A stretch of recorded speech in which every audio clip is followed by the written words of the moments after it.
Hello, my name is Paul and I play the Wood Knight on TV. Today is the 3rd of February, Sunday.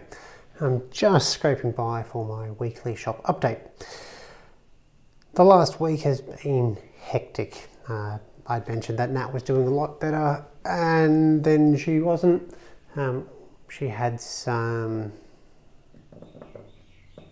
scar tissue growing on her spinal column and suddenly that was creating issues with walking and other means of stability, so the surgeon sent her back to the hospital via the emergency department.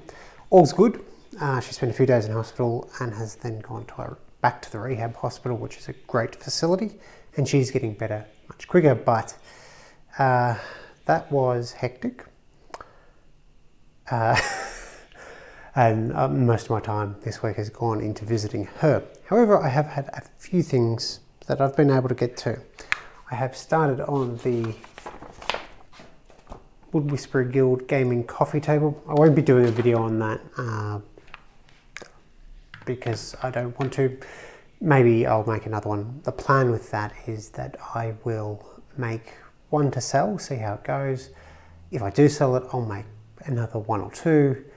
Just bring a bit of extra income, particularly since the Wood Knight as a general has slowed down quite a lot as I can't produce video content.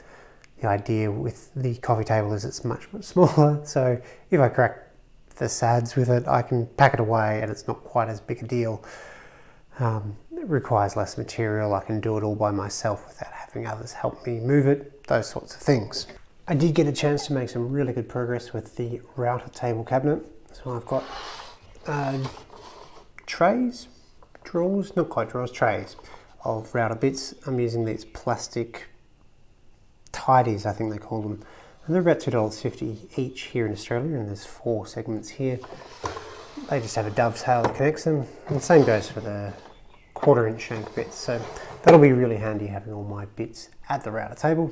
I've got a drawer for all the other miscellaneous crap that goes at a router table. They can go down there.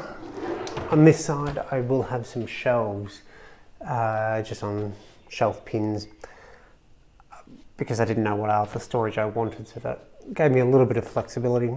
I'll probably keep the wrenches for the router in there. The door, which I think I hadn't quite installed. Yeah, I think I hadn't quite installed it. It's now hinged using some nice FL hinges, and I've got some dially venti. Actually, the idea with this is there is some through breeze that will help cool the router, particularly when there's a piece on top covering everything up. There's nowhere for fresh air to be pulled through and the router could overheat. In theory, I don't know how practical that is, but I've got that covered by being able to dial this for the right amount of dust extraction to how clogged the router might get. So that's coming along really well. I was hoping to get that finished today, but we've had another 40-degree day here in Melbourne, so it's been a tad warm, hopefully tomorrow. The only other thing I really have to talk about are these mats. So these are home gym rubber tiles, metre by metre, about $32 I think they are at Bunnings. And they are amazing. I have bad feet, I have bursitis in one foot. Basically, I shouldn't be on my feet too much without some extra support because that hurts a lot. So I usually have these relatively ergonomic sandals or steel blue boots that have an ergonomic insole in them. But the rubber makes a huge difference. They aren't cheap when you add them all up because you do need quite a few, and I'm still sort of adding to what I've got. But they cut nicely, so you can see the one in front of the saw there. I only needed a section of it. And that works out great there. In terms of comfort, they're probably the second best upgrade I've done here in the workshop, and first being the insulation on the garage door. So unfortunately not a lot to talk about this week, but it makes for a nice short video.